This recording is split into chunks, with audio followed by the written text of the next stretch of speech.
Boom. Welcome to an episode of the Speak the Language podcast. Jordan and myself are sitting at the camp at Kudzu Bluff. It is 8:14 in the p.m., but at least it's still Monday. December the 28th. December the 28th, 2020. 2 more days. Holding on. 3 more. How many? Is there 31 days in this month? Hang on. I don't know. I don't either. Yes. Oh, we got 3 more days. Yeah. I was about to say holding on to 2020, but I'm not. I'd turn loose of it today if I could. Well, I mean, it's supposed to magically turn better on the 1st, right? Isn't that the way it works? Who was I talking to about that the other day? I said, I can't remember who it was, but I was like, I'd be lying if I said, because I've never really been, at least in the past couple of years, the past couple of years, I've been like on, last year, me and you were hunting on New Year's Eve. I had a New Year's Day, too. And the 2 years prior to that, I was at Cottonmouth on New Year's Eve, or at least one of them, because me and Troy were moving equipment across the levee. Yeah, that was a year before I started, so yeah. But the whole point is I am more excited about this New Year's than I have any New Year's in a long time. Not that I really expect 2021 to just make it magically better, but golly. Well, be good to put that one behind us. Yeah, I'm ready to learn a new mark on when I'm writing a check. Take you a couple months to write down that new number. I remember when I was in elementary school, you'd have to, if you were doing like a worksheet or something, you always had to write your name and the date, and when the New Year would come around, it always messed me up so bad. Oh, yeah. Takes you 3 or 4 months to get used to writing a new number, then you're like, well, this year's about over. I better get prepared to write the new number for 2022. Not to age myself too much, but like I can remember when it turned the year 2000, and I was like having to remember I didn't have to write 1990 something anymore. I had to write 2000. I don't even think I could write. Probably not. You didn't start talking till you were like 5 or 6. Well, I was 10 then when it turned 2000. So yeah, I was just beginning to learn to write my name. Probably just, yeah. At that age, at age 10, they were finally able to make out some of the words you were saying. My words were like my talking. You couldn't understand whether I wrote it or spoke it. I'm trying to think. We haven't talked. The last podcast that came out was... You did one with BC, with though. BC, yeah. And I'm just trying to think of like what all goings on with deer hunting has occurred. A lot. Since the last time we got on here and talked to deer. I mean, a lot. Yeah, it's been a lot. I've seen the most incredible hunts I've probably ever seen in my deer hunting career this last week. Yeah. I mean, some good things happened. So as like the theme of all the deer hunting episodes we've done prior, we've talked about, obviously we are at this new place, Kudzu Bluff. Yeah. And that is where we have spent the bluff. On the bluff. Come party at the bluff. Do that. Do whatever at the bluff. I wish the deer would make a party at the bluff. They are not at the bluff right now. They are not. The bluff was slow today. The bluff was slow today. They are partying elsewhere. But the thing that happened is, so it was like right at early December, the bluff was popping. Bluff was popping, baby. They were getting ready for the new year. They got their months messed up and started celebrating the 1st of December and rather the 1st of January. Yeah. I mean, like I remember the first December 1, or the first time I sat in December, me and T-Roy over we called it the Lakeview Patch. And it has nothing to do with my name. It has everything to do with you're looking at the big lake while you're sitting there. You're viewing the lake. You're viewing the lake. So Lake View. It's about as much creativity as Big Buck Ridge. But the first morning, I was at the Lakeview Patch, but it was like watching the crystal ball drop at Times Square. There was deer everywhere. Yay. Bucks chasing and grunting and doing the thing. I was like, man, this is awesome. And then it quit. Well, but just because I know we haven't talked about this on here yet. The week that it was crazy was the week I got out of my little quarantine stint thing. Correct. And nobody's heard about none of that. No, they haven't heard about that, and they also haven't heard that the rut at Kudzu was popping so good that Jimmy Jam, Mr. Jimmy himself, grunted in a buck and killed it. It's been a lot go on here. We haven't talked about that. We need to get in discussion. We haven't talked about that. We've been slacking. Yeah, we have. I've been slacking. Why you be slacking? That's what I do. Tighten your belt up, get the slack out. Tighten the belt, get slack out. And this, when I get, man, I can get down like a flat tire when we get deer hunting this much, and I'll be forgetting stuff or turning in podcast a day late. But this one's not late. It's still going to come out on Monday. It's just going to be a little later in Monday. All right, well, let's pick up where we left off then. Last time I talked to you, we were FaceTiming or Skyping. Yeah, you were on quarantine. Yeah, well, the next day, Jessie went and got tested, and she was negative for the second time in a row, so we said, we are good. Mm-hmm. And I went and got tested, and I was good. Mm-hmm. So I cut loose, headed north. Yeah. Showed up here, and me and Brad took up where we left off. That is correct. I'm trying to remember what happened that day. Brad and I... Did Brad kill a deer? Maybe. I don't remember. I don't remember. But anyway, I know the next day what happened. What happened? The next day, Brad and I were walking in to climb a tree. There it is. Yep. Okay. Yep. Down with that. A spot that you and Troy had found. Yeah. Saw a bunch of sign in there, and y'all had a camera on the scrape. Saw a couple good bucks coming in and out of there. So Brad and I had our climbers. We're walking to the tree. Brad, we stop at a spot looking at a tree, and if y'all know me and you know Brad, we're both very decisive about where we want to be, and me and him knock heads sometimes. Yeah. Because he wants to be in a certain tree, and I want to be in a certain tree, and we're just kind of boom, boom, boom. It's an accurate statement. But he was 30 yards from me looking at a tree, and I was looking at a tree 30 yards this way. When Jordan and Brad hunt together, I will not even be involved in the hunt and still get stressed out listening to the two of them talk. Well, I want to go here. Well, I want to go here. Well, this is the reason I want to go here. Yeah, well, the wind's doing this, so we should go here. We'll sit over there and look at the map for an hour. I know. I've seen you do it. I'm like, I'll just sit down. It's work, though. Yeah, I'm not saying it hadn't. Nothing said it didn't work. I just said it stressed me out. When we eventually come to a decision on where we want to go, sometimes it works. And then Brad he'll go, that's it. That's where we're going. Got it. And he'll go sit down. 5 minutes later, he'll go, what do you think about this? I don't know. And he'll walk back over the map. I'm like, gosh almighty. But anyway, we, like that day, it was a no-brainer. Me and him, we neither one of us ever been in there. It's very odd that we even went. It had to have been a no-brainer because y'all went to a spot based off of a suggestion that me and Troy gave y'all. And Brad is not one to go to a spot that he has not personally looked at. Yeah. So I was like, what do you know? He's going to go. All right. We were walking down this little old logging road, and there's 2 ponds there, like old cow ponds. They're like little. Yeah. But it made a little funnel. Mm-hmm. And I'm looking at a tree by the pond, the wind be blowing over top of it, and Brad's like, I think I need to be 30 yards over here to get a better shot of that trail. Yeah. And he walks over there, going to look for a tree without both of us stinking up. You know, he's just going to creep over there. He dropped his climber stuff by me. And he had no more got over there and was looking at the tree, and we heard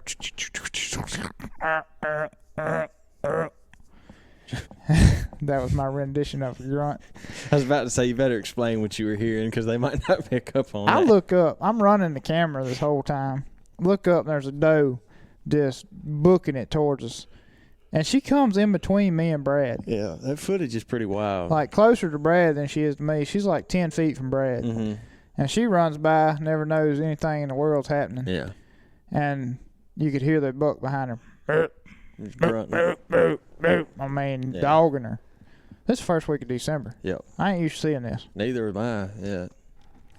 And the buck comes running in between me and Brad. Nice shooter buck, of course. Neither one of us were prepared for any of that. Andy was between y'all. And you couldn't have shot him anyway. I don't think you could have made him stop. Yeah. But anyway, after that happened, Brad does not find the trees wanting to get in over there.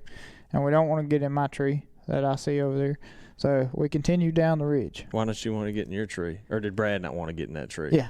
Gotcha. Okay. It was what we already discussed. Gotcha. We, took 10 minutes to figure out we didn't want to get in that tree. But started easing down the ridge. and we see this tree. Me and him are both like, that's the one. That's the tree. And so we start easing to it, get to the base of it, and I look up on the ridge, and there's a buck coming down. I'm like, Brad, there's a buck. Yeah. Get your bow. And buck starts coming towards us, and like Brad gets his climber off his back, gets his backpack out, he gets his release on, takes his bow sling off, gets an arrow in the bow, and by that time the deer's at like 35 yards and walking angling by us. Mm-hmm. Brad draws back, deer stops, he sees us at 30 yards, Brad shoots him. Funk. Craziest thing I've seen up to this point. Yeah. Well, anyway, long story short, he got him a 6 point. Big old 6 points. Shot him on the ground. It's pretty dang Big cool. Old 6 points. Pretty dang cool 6 hunt. point season. It I remember because now I'm it's all coming back to me now. That was when Jimmy first got to camp that day. Yeah. Jimmy's first hunt was that afternoon. Me and Jimmy had had just gotten settled in the blind not long ago at all. And the phone rings and it's Brad. And I'm like, if Brad is calling me right now, either something is wrong or he's killed a deer. Yeah. And I knew, that like I was talking about that morning hunt at Lakeview when me and Troy had seen all those deer and they were chasing everything. I knew that was a real possibility because I knew that was going on. And, we had seen that spot. And I was like, crap. So I answered the phone and Brad told me what happened. I thought he was messing with me at first. Yeah, I remember. Right. He was like, you serious? I was like, all right, maybe you killed a deer. You had me until you was talking about you were on the ground and had to get your climber off your back. I was like, I don't know about all this funny business. But turns out he was not lying. The funniest part, I could hear Jimmy in the background going, What? What are they doing? Oh, dude, he was fit to be tied after that. Where are they hunting? Why aren't we hunting closer to there? Are they going to see deer chasing over here? I was like, Jimmy, yeah, we'll be in them. We'll be in them. So, yeah, that worked. And, well, it worked out well because if you remember, so that happened that afternoon. The very next morning is when Jimmy killed that one. Yeah. That 8 point.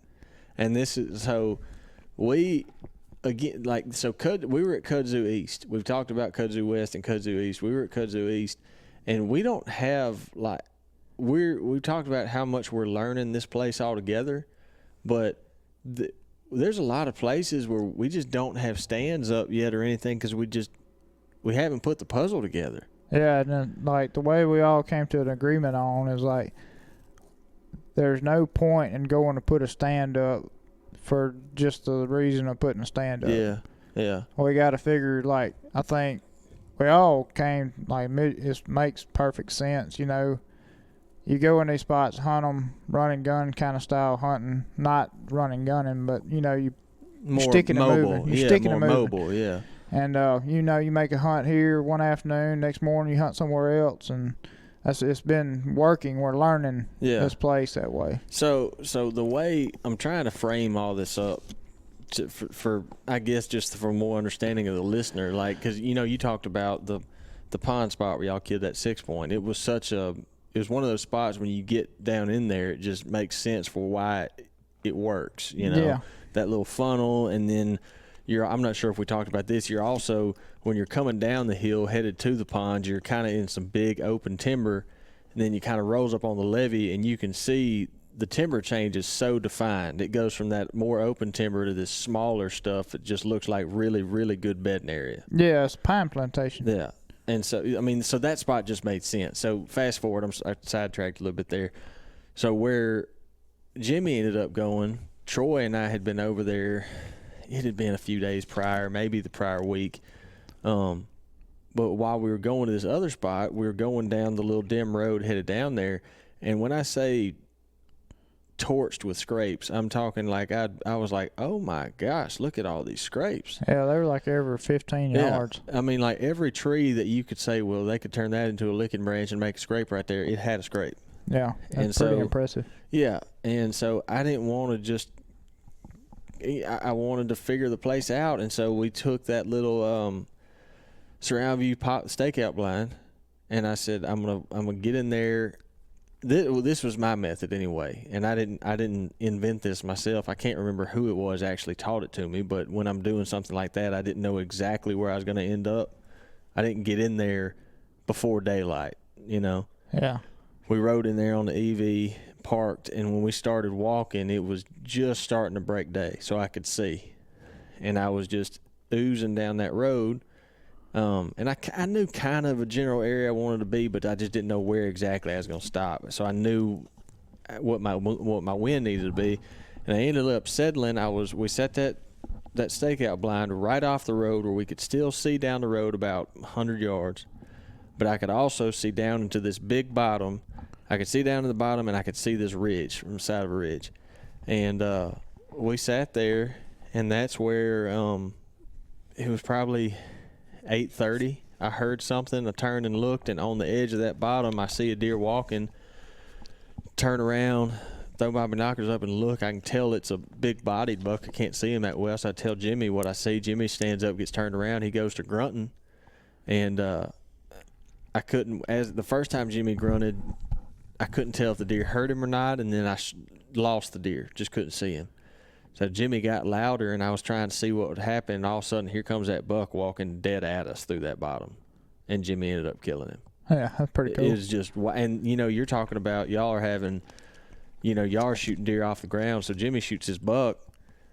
He walks down there, you know, I'm filming him and everything. Jimmy's holding the deer, you know, talking about him. You know, he's fired up about to hunt. And about that time, like, I hear something. I spin around and look, and on the ridge behind us, there's a 3.5-year-old buck of some sort chasing a doe, 50 yards from me.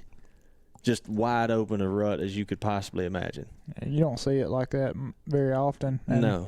Just as fast as it was happening, it quit. Yeah. It said bye-bye. But, you know. And we ain't figured them out since. No, not here. No, we definitely ain't figured them out here. It's a work in progress.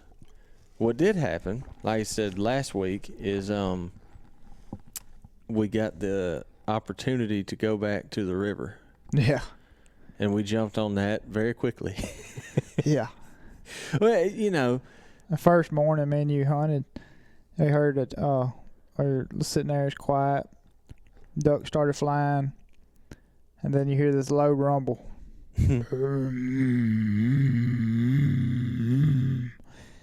And if anybody's ever hunted on the river, they know what I'm talking about. Mm-hmm. Tugboat.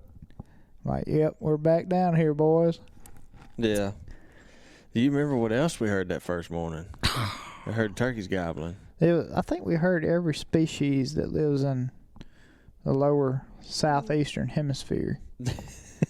Like, that just made a hunt, like, awesome. We heard deer grunting, we heard turkeys gobbling, we heard ducks quacking and flying and whistling, and tugboats and eagles. And yeah, we heard eagles. So it was like, I'm trying to, so where we were at on the river, everyone that's, probably most people on this podcast have heard us talk about Togo Island before. Yeah. That's where Brad hunts. And we hunted Togo while we were at Cottonmouth. We would take breaks and go down there, and Brad would go down, we'd film him or whatever. The neighboring property to Togo is a place called Swamp Donkey Property. Mm-hmm. And what the deal is so the guy that runs it has done an incredible job, and he's going to start doing, like, guided hunts next year. And he invited us to come down there this year. And again, we heard hunting on the river, and we were talking about how our rut shut down here. Rut should just get kicking there. We were like, yeah, we're going to do that. Say no more. Just tell me when to show up. We're there. Yeah.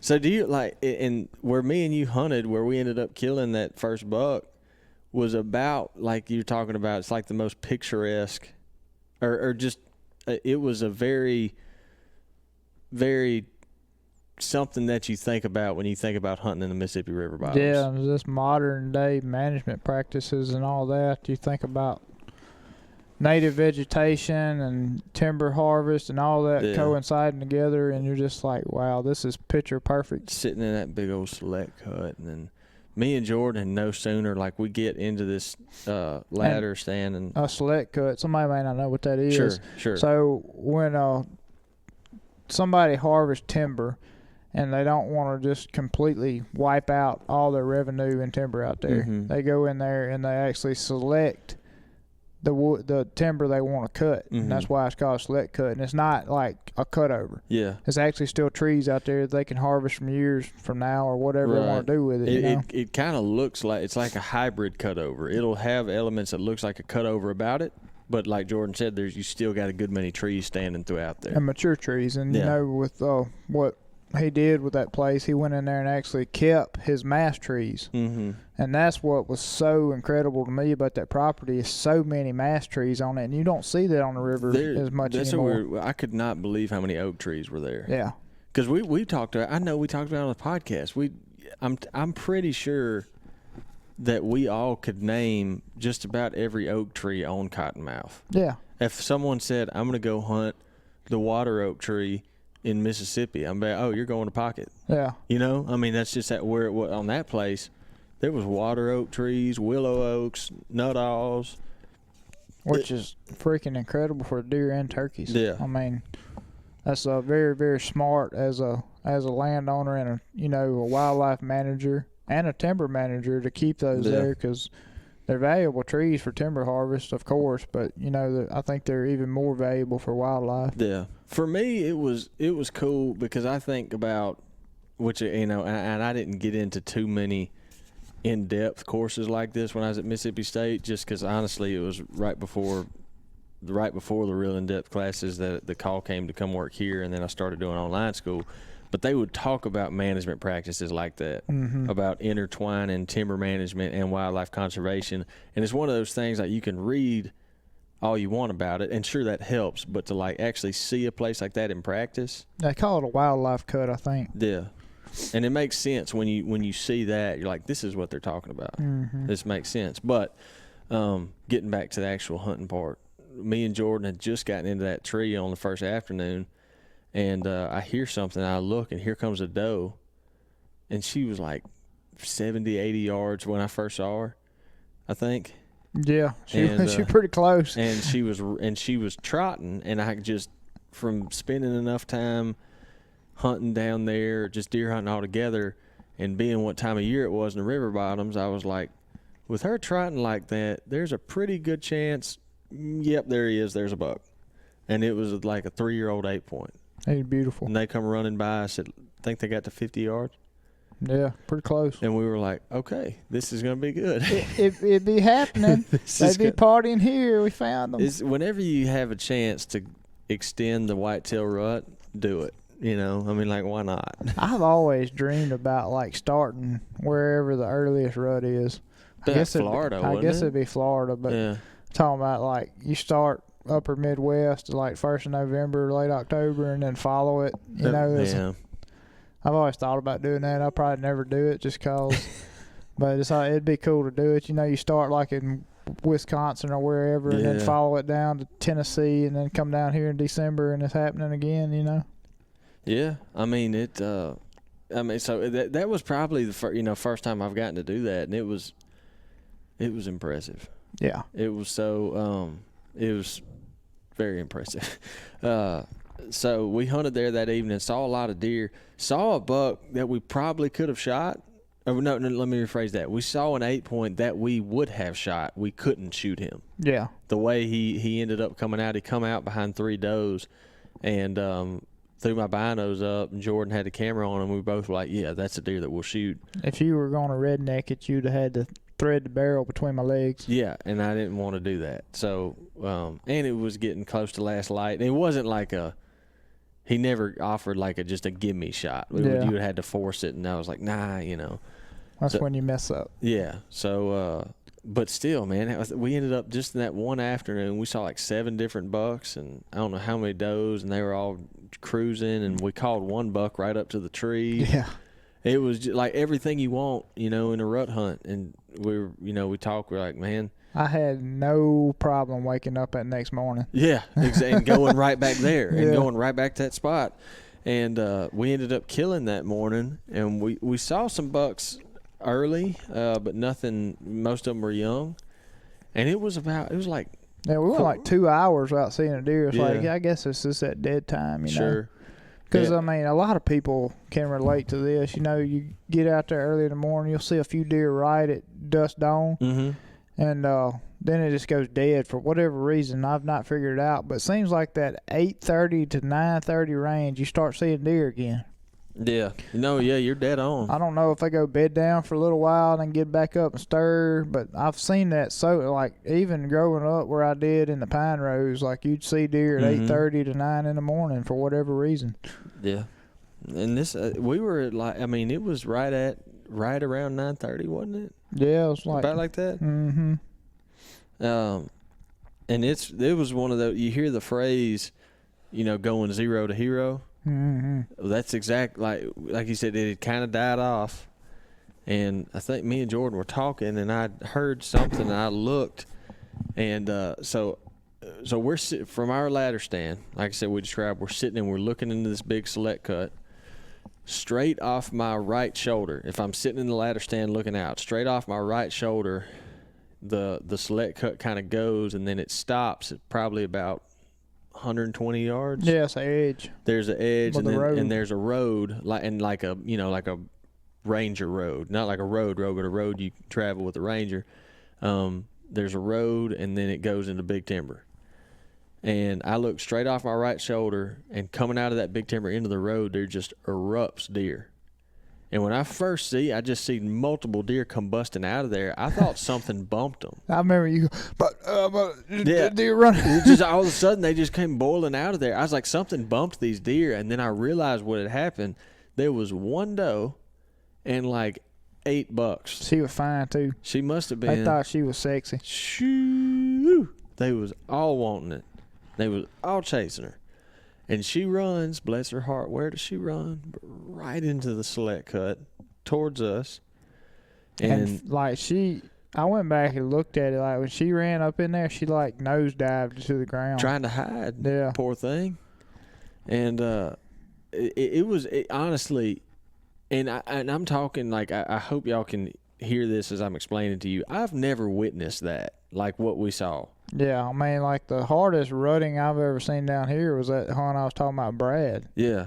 Like I've never seen like deer just flat out running after each other. And there was like 7 or 8 different bucks, and they're about 100 yards away. We can see the doe. We kind of know the doe's in there, but she bedded down so quick, and then we're looking at it. We're kind of looking through tree branches and stuff. And the bucks were all like, some of them were fighting each other. Some of them were still running around and grunting, trying to figure out where the doe had laid down. And for like a few minutes there, I was just trying to sort out what was going on and what all I was looking at. Exactly. Yeah, and I was they like, ran. what is that? They ran right up in the same spot that buck from the night before you couldn't get a shot at. Yeah. And like you can only pick and choose where you can shoot at in there. And and so I remember one time I was leaned completely over in the ladder stand, and I look, and right on the edge of the select cut, 2 of those bucks were going after each other. Yeah. I mean, like a full-blown fight. And as it kind of, they all stayed there, but the craziness kind of simmered down a little bit. They all kind of started just kind of holding their ground. That one big buck in there, he was standing guard over her. And so it gave me a chance to kind of sort out what all was there. And most of them looked to be like 3-year-old bucks. Mm-hmm. And then there was one, like Jordan said, there was one like 4 or 5-year-old deer pretty much standing over the top of that doe. Yeah, he was. And like I could see her ears in my viewfinder, and he was like over top of her just panting. Yeah.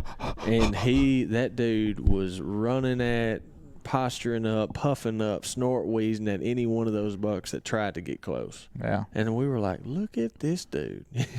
Just running the show. And that was the buck that we were like, after we were able a chance to get a good look at him and see, and we've talked about on this before, like, I'm not the kind of guy to get just tore up over 8 inches of antler. Yeah.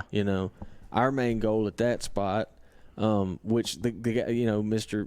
White, who runs Swamp Donkey, he's trophy managing it for trophy deer, which but he does that off of age structure. Mm-hmm. So we're studying these deer. When we talk about we're studying, we're just trying to make for certain we're shooting a right age class deer. That's what we're trying to do. Does not matter what he scores. We're just making sure he's mature. Yeah, and so after we got a chance, everything slowed down. We were like, all right, that one standing over that doe, he's plenty old enough. Mm-hmm. But then it was just a matter of how in the world do I get a shot at him? He had to come, 5 or 6 yards to the left to be able to shoot him. Yeah, but every time he would move, he would either dart out to the left to chase a buck off, and then he'd come right back. And then it was, I don't know how long we looked at him, but it took a while. Took a couple minutes to finally get a shot. Yeah, I was grunting at him and bleating at him, and I said this on the video. I was like, I wasn't trying to call him to me. I was just trying to get him to move. Yeah. I was just trying to get him to get his attention and maybe step out there and go, what's that noise? But he finally got out there just far enough where I had a good, clean shot right at that front shoulder and was able to get him. I was so proud of you. I was so proud of me, too. I'm sure we've probably talked about this before, but I always give you crap about shooting like deer like you shoot them with a bow with a rifle. I like to see them flop. Yeah, that's how I was taught to shoot them. Like when I was little, I was taught, pop them behind the shoulder, even with a gun, and so it was hard for me to break that habit. You did good this week. Truthfully, it took the longest time because they're dead either way. Yeah, it's a lot easier tracking one. You see them fall. There's that, and I mean honestly, and think about it in this situation. So. Take that one for instance, which it doesn't caught it honestly when they're in that phase of the rut, you can get away with a lot more. But if you're hunting a place not during the rut and you shoot a deer in that select cut and he goes tearing out through there, you got to walk all through there, leaving your scent all over the place. Yeah. And if you're hunting somewhere, if you plan on hunting somewhere near there again, if you just drop them, you just boop, go get them, and you're done. Yep. So there's that. I was proud. I was happy. I was tickled. I'm still tickled. Best hunt I've ever seen. Really? Yeah. Okay, cool. I'm talking about like the hunt. No. I know what you're talking about. That is the best hunt I've ever been on. Yeah, that was wild. I've never, especially down here, I even when I was working for Midwest in Iowa, I think I remember seeing like 5 bucks on one doe. I didn't remember seeing no 8. You don't like that. We may never see that again in our lifetime. Yeah. Like it's that. Like you may not ever see that. It was absolutely wild. When I'm talking about, like, it legitimately was a few minutes for us to like sort out everything that was going on and all that madness. The craziest part to me is after you shoot this deer. Oh yeah, I forgot about that. This was the most part that solidified that this is the best hunt I've ever been on. Is Lake shoots this deer and KOs him, knocks him down right there.